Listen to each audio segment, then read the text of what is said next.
Me gustaría comenzar diciendo algo que es elemental, y es aquello con lo que Aristóteles comienza su libro de la metafísica.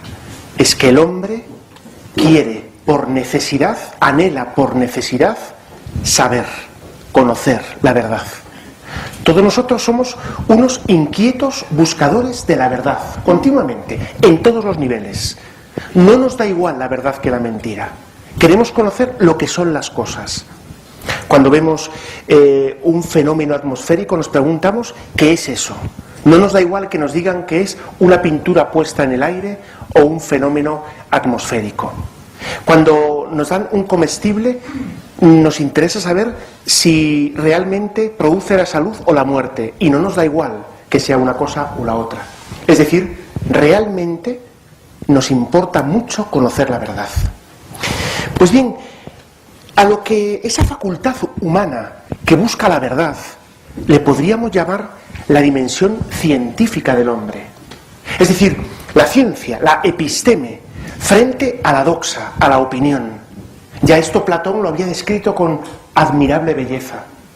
Y es que en los grados del saber uno debe ir subiendo, desde la mera opinión hasta el conocimiento, dice él, noético, hasta el conocimiento epistémico, es decir, hacia lo científico, hacia lo que conoce realmente lo que son las cosas.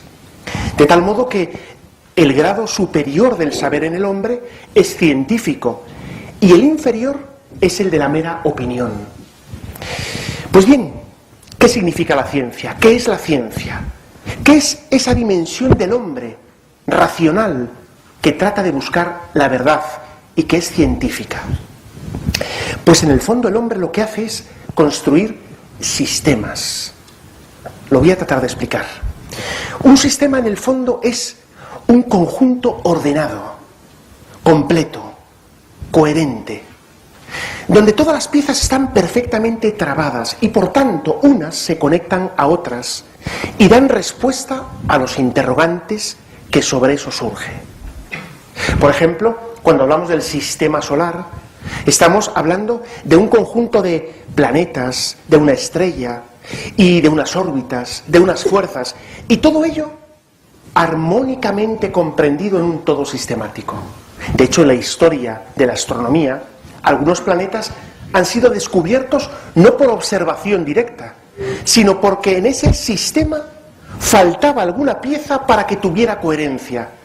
Y primero sobre el papel, geométricamente se describe un posible planeta y después, enfocando hacia allá, se descubre.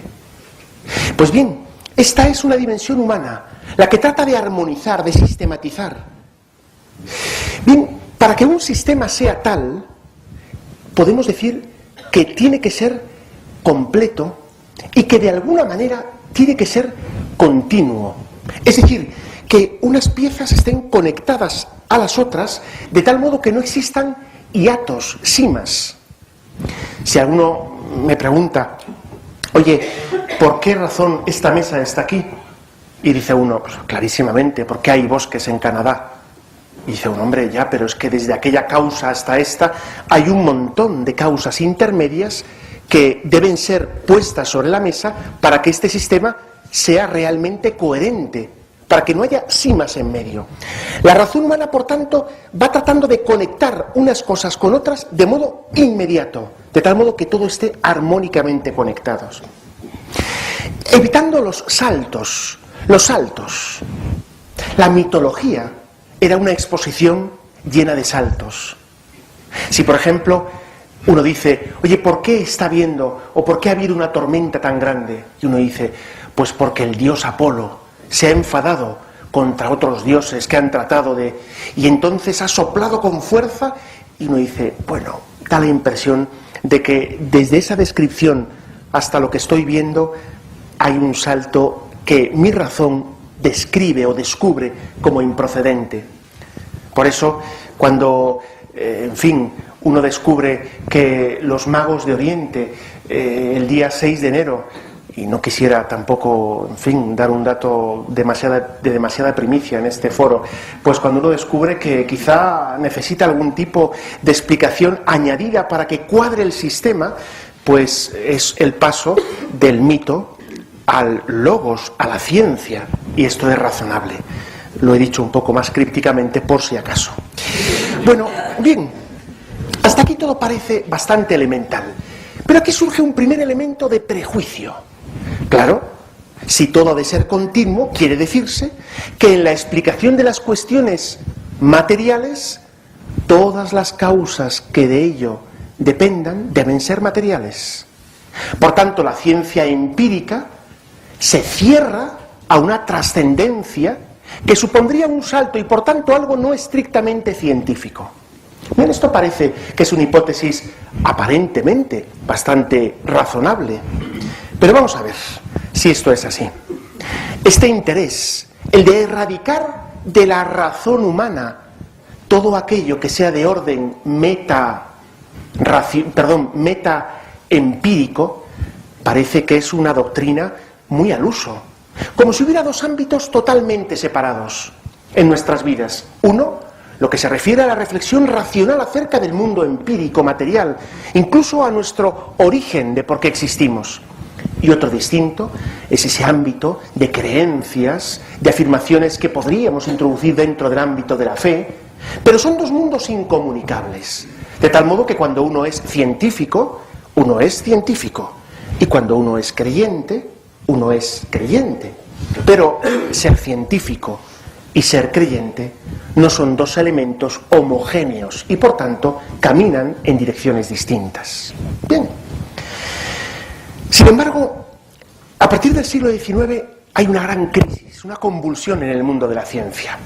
Y es que la ciencia, esta dimensión humana, racional que todos tenemos, fue evolucionando, fue creciendo admirablemente, pero llegó a una grave crisis, lo que podríamos llamar la crisis de la discontinuidad. Es decir, de pronto descubre la ciencia, por la reflexión humana, que descubre que dentro de cada ámbito científico no se da solución a los grandes problemas, a los problemas del fundamento. Por ejemplo, en física, se ve que lo que parecía una hazaña muy a la mano, la unificación de todas las fuerzas, la fuerza gravitatoria, electromagnética, nuclear débil, nuclear fuerte, vemos que es una cuestión de difícil resolución. Parece, últimamente, que la teoría de la supersimetría, de las cuerdas, parece que permite hacer esto. En cualquier caso, algunos científicos dicen ya que habría que añadir una nueva fuerza, que sería algo así como una fuerza ordenadora. Es decir, descubren que lo que parecía totalmente coherente tiene una cima que no conseguimos alcanzar. Por ejemplo, en biología también parecía que la teoría evolucionista de Darwin agotaba ya radicalmente la capacidad de comprender lo que está sucediendo en la biosfera. Sin embargo, los registros, los residuos fósiles han mostrado que es inexplicable por la pura ley del evolucionismo. Es decir, que en periodos muy pequeños de tiempo existen unas diferencias enormes, saltos cualitativos muy difícilmente, de modo imposible podría decir, explicables por la pura evolución. También podemos admirarnos en saltos, discontinuidades en el conocimiento humano. Por ejemplo, el hecho de la abstracción. Lo que aquí estamos haciendo es comunicar conceptos, palabras. No son cosas materiales, como pretendía un reísta, Kotarbinsky, que decía que no existen más que nombres de cosas materiales. Bueno, los primeros que le contestan a él le dicen, ¿y la materia es, el concepto de materia es material? ¿Me podría definir la materia en términos puramente materiales? En fin, es mejor no seguir por este camino. Pero en cualquier caso, la gran crisis vino a partir de 1900. Les voy a contar una anécdota, es una anécdota un poco así científico, matemático, filosófica. Se refiere al problema o al programa Hilbertiano. No se han equivocado de lugar, ni de sala ni de tema, ¿eh? Esperen que al final trataremos de aterrizar. ¿Y qué decía el proyecto Hilbertiano? Claro, comienzos del siglo XX, esta crisis en la ciencia parecía que estaba haciendo mella. que la ciencia no sea completa, que la ciencia no sea capaz de abarcarlo todo, que la razón humana no es capaz de agotarlo todo con su propia fuerza. Pues Hilbert, en 1900, convoca un congreso en París, con una intención. Lleva allí a los mejores investigadores en el ámbito de la lógica, de la epistemología, de la matemática. Su intención es elaborar un sistema axiomático, por tanto, racional, según se entendía la razón humana, que tratara de acabar con esta crisis de la ciencia y que pudiera dar explicación de todo. ¿Cuántas veces se nos ha dicho, esto está dicho con rigor matemático, como si fuera la máxima expresión del rigor? Tamaño error. Pues bien, esto era el sueño del racionalismo. ¿Qué significa racionalismo? La pretensión de que la razón humana sea absoluta, lo pueda entender todo, pueda agotar la realidad, la razón humana. Sin embargo, tiempo después se reúnen de nuevo los investigadores en cuestión y llegan a una terrible conclusión. No solamente no han podido elaborar ese sistema axiomático totalmente completo, sino que algunos han demostrado de un modo formal, por tanto lógico, que es imposible. Bien, el salto es enorme. No es lo mismo decir no sé si se puede hacer o no he conseguido hacerlo, sino he demostrado que no se puede hacer. Y aquí están tres grandes teoremas que seguramente más de uno ha escuchado. Teorema de Gödel, el teorema de Levenheim-Skolem, teorema de Church. ¿Qué dicen estos teoremas? Bueno, si se lo explicara aquí ahora de un modo técnico, creo que conseguiría vaciar la sala en poquísimo tiempo. Por tanto, como no pretendo eso, sino todo lo contrario, lo voy a decir de un modo algo más divulgativo. En Román Paladino, lo que explican estos teoremas, que están elaborados en una parcela de la lógica matemática un poquito más compleja de lo habitual, es la lógica de predicados de orden superior. No es, por tanto, la lógica habitual, la lógica de enunciados, la que se estudia en cualquier, psicología o en bachillerato. ¿Qué explican estos teoremas? Algo increíble. Es que la fórmula que demuestra la coherencia de un sistema racional no pertenece a ese sistema racional.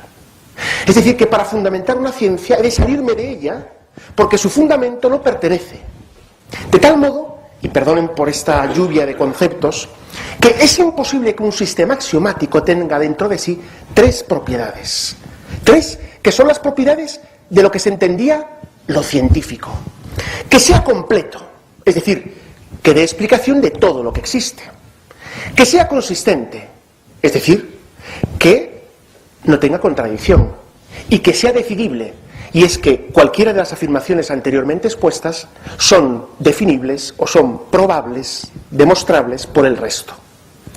Lo que se demuestra es que si se quiere que sea consistente y decidible, no es completo.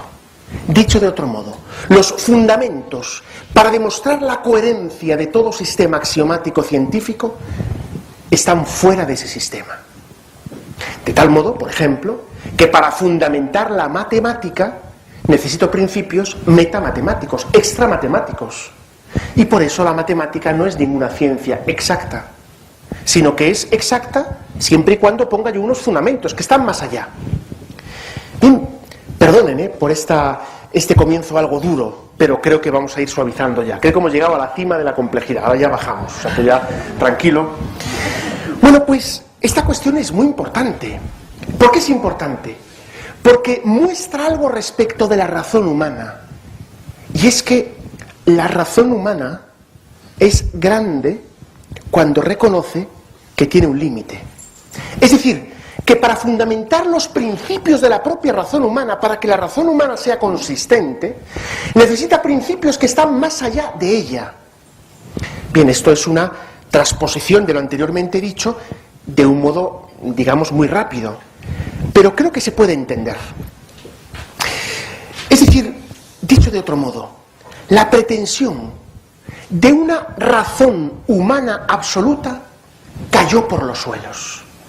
De hecho, fíjense, ¿cuál fue la tentación de muchos de los racionalistas que vieron estas conclusiones científicas? Pues que el mundo es irracional. Pasaron del racionalismo al irracionalismo. Y es que los extremos se tocan. ¿Qué sería el racionalismo? Yo puedo entenderlo todo con mi razón. ¿Cuál es el irracionalismo? Todo es absurdo. No hay que buscar razones. No existe lo verdadero, solo existe lo práctico. Es el pragmatismo. Miren, estos dos son dos elementos de crisis en la comprensión de la razón. Por un lado, la que la absolutiza. Yo puedo entenderlo todo, con mis solas fuerzas racionales. Otra, la que la denigra hasta el extremo. La razón es absurda. No es cuestión de buscar lo verdadero, solo lo útil. En el primer caso, se produce una deificación del hombre. En el segundo caso, se produce un relativismo tremendo. Cada cual que busque su vida, lo que le es útil, lo que le es práctico, porque más allá no se puede ir.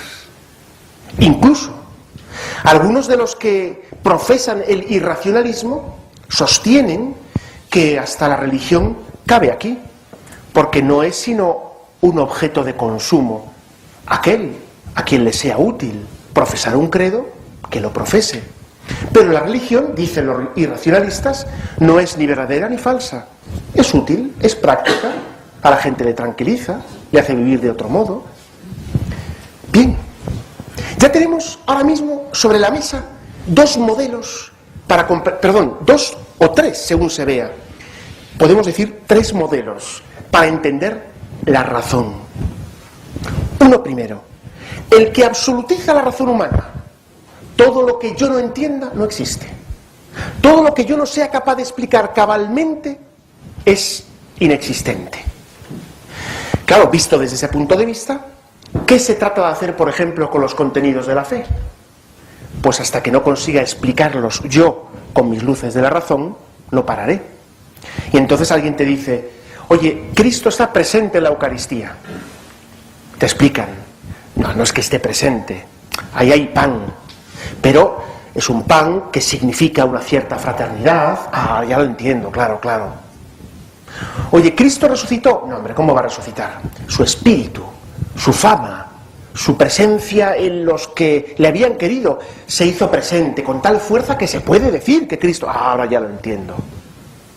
Es el racionalismo, es la versión racionalista de la fe, donde la fe deja de ser fe, se convierte en pura razón humana.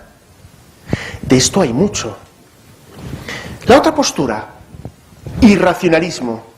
No, mira, la fe no tiene nada que ver con lo racional, no tiene nada que ver con lo verdadero. La fe es sencillamente útil. A quien le vale, pues que la use, como otros usan otras cosas. Esta postura parece muy tolerante, palabra terrible, pero bueno, parece, no es que no haya que ser tolerante, hay que ser más que tolerante, hay que amar la verdad, no tolerarla, hay que amar la verdad, y hay que luchar contra lo falso y ayudar al que yerra a que salga de su oscura cueva de la falsedad. Y este es el mejor servicio que podemos hacer a los demás, ¿no? Si alguien, por cierto, para hacer una pequeña cuña de este aspecto, si alguien veo que va a beber cicuta en vez de un zumo de naranja, pues yo no seré tolerante con el error. Yo le quiero tanto a esta persona que trataré que no beba cicuta, primero por las buenas, y si es necesario, pegaré un manotazo a la cicuta para que este hombre salve su vida. Porque la tolerancia se refiere siempre a las personas, no a los errores. Con los errores nunca hay que ser tolerante, hay que ser intolerante con la falsedad, hay que ser tolerante con el que yerra, que es distinto, ¿no? Bien, vaya, esto es una pequeña cuña publicitaria. Pero, ¿qué pasa desde ese punto de vista? Algunos dicen, bueno, la fe realmente es un objeto de consumo más. Y por tanto, entre comillas, hay que ser tolerante. ¿Tú eres católico? Pues sé católico. Hay otro que es budista, que sea budista. Hay otro que es musulmán. Todo vale igual, porque dicen estos, al final son objetos de consumo para tu uso particular, No tiene que ver con la verdad o con la falsedad, tiene que ver solamente con tu bienestar particular. Pues esta postura es tremenda, es también atroz. Por cierto, decía Aristóteles una cosa muy interesante: los que profesan este tipo de doctrinas negando la verdad, lo dicen siempre en teoría, nunca en la práctica, dice él. Lo dicen siempre, dice él, in actu signato, no in actu exercito. Dicho de otro modo, cuando uno dice, no, hombre, no, si es que todo da igual hasta que te afecta a tu bolsillo o a tu salud, donde ya no todo da igual, cuidado, Oye, ¿qué postura económica es la mejor? ¿Esta o esta? Hay que ser tolerante. Bueno, si va por ahí, te quedas sin un duro o sin un euro en tu cuenta. Pues oye, de ninguna manera, coge esta otra. ¿Por qué? Porque me afecta. Decía Aristóteles que es lo que le pasaba a Pirrón de Lea, que no creía en la verdad. Dice, sí, no cree en la verdad, pero cuando va de camino hacia Megara, ve un hoyo en la tierra y lo bordea. Como si no fuera lo mismo un agujero que un no agujero. Dice, es decir, que estos que teóricamente sostienen que todo da igual y que no existe la verdad, a la hora de la verdad sí que lo sostienen. Bien, cabe una tercera postura. La tercera postura es la de una razón distinta. Es la de una razón que no se cree absoluta. Es una razón que se sabe participando de una razón superior. Es una razón que reconoce sus límites. Miren, es que la razón tiene una gran habilidad, la razón humana. Es capaz de demostrar cosas que son. Es capaz de demostrar cosas que no son. Y es capaz de demostrar que hay cosas que yo no sé demostrar, pero que son demostrables. Esto nos pasa en la práctica de un modo muy ordinario. No sé de cuántos de los que están aquí son ingenieros aeronáuticos, pero si realmente uno se sube a un avión de estos transatlánticos, de estos grandes, se sube, lo mira desde fuera, te dicen lo que pesa y te dicen qué va a hacer a partir del momento que cierren las puertas. Yo no sé quién es capaz de demostrar sobre un papel que eso va a funcionar, pero ya nos metemos porque estamos acostumbrados. Pero que no somos capaces de demostrar que eso es así, vamos, para la mayoría de nosotros. Un ingeniero aeronáutico inmediatamente te hace las cuentas. ¿Qué es lo que pasa?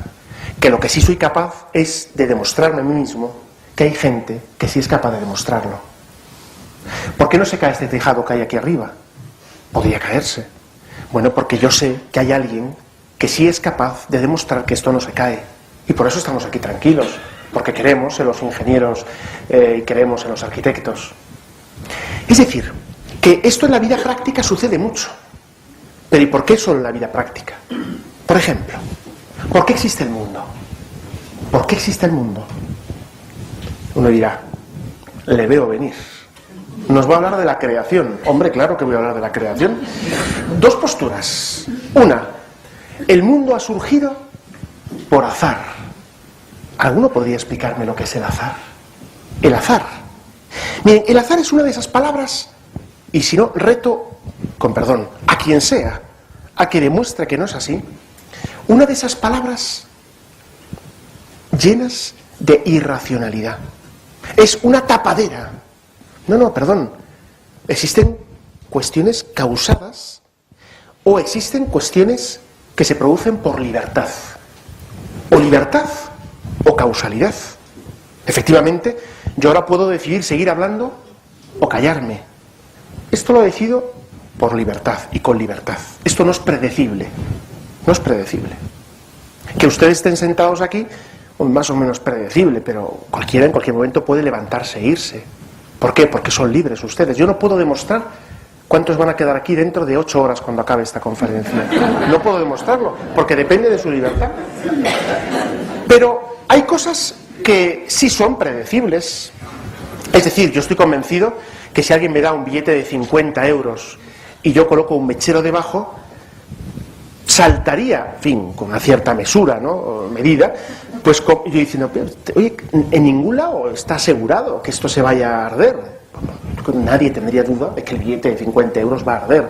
¿Por qué? Porque ahí no hay libertad entre el fuego y el billete, y el papel no existe libertad. Bien, ¿por qué ha surgido el universo? Esta es una gran cuestión, muy importante. O sea, ¿el ser existe porque sí? Bueno, esto De hecho, los griegos, cuando se plantearon de lleno, de frente esta cuestión, solo tuvieron una salida para evitar el problema del principio, el eterno retorno. Pero el eterno retorno no es una respuesta, es evitar el problema. Oye, ¿dónde comienza esta línea? Hacemos una cosa, si la convierto en circular, ya no pregunto dónde comienza la línea, es circular. Pero pero la cuestión gorda, grave, se deja sin resolver. ¿Por qué existe la línea, aunque sea curva? ¿Por qué? Es decir, ¿por qué el ser y no más bien la nada? Como decían los post-hegelianos del siglo XX. ¿Por qué el ser y no más bien la nada? ¿Por qué el ser? Bueno, obviamente la pregunta o la respuesta a esto deja sin palabras a los científicos sensatos. Podría traerles aquí ejemplos de filósofos agnósticos o ateos, que ellos mismos reconocen que el modelo de la creación creacionista concede una coherencia al sistema científico extraordinario. Lean, por ejemplo, las posturas de Stefan Gould, ahora muy de moda, que muestra o dice que no se pueden superponer ni oponer el modelo creacionista y la ciencia actual. Es más, llega a decir, aporta una coherencia al sistema que ya quisiera la ciencia tener por sí misma. O por ejemplo, Sartre, que en un momento determinado afirma que, desde otro punto de vista, que es muy incómodo que Dios no exista. Dice él, el existencialismo es un humanismo. Dice, es muy incómodo que Dios no exista. Y lo decimos desde otro ámbito de la ciencia, que es la ética. Y dice Sartre, lo puede leer cualquiera, el gran ateo Sartre, dice él, que si desaparece Dios, desaparece realmente toda posibilidad de fundamentar una ética de un modo sólido, definitivo. Por eso dice él, es muy incómodo que Dios no exista. Y acaba diciendo él que si efectivamente Dios no existe, todo está permitido y solo cabe una postura: el consenso puramente arbitrario. Todo es consensuable, todo. Con perdón, hasta el holocausto sería entonces, según esta postura, consensuable. Nietzsche se ríe, por tanto, de ¿qué es el ser humano? ¿Qué es el ser humano? ¿Es que en algún lado está escrito lo que es el hombre? ¿Es que alguien le ha concedido al hombre una dignidad si no hay más que hombres? Pues el hombre no tiene dignidad. El superhombre, el poderoso, si quiere, le concede dignidad, y si no, se la quita. En este ambiente empezamos a movernos, donde nosotros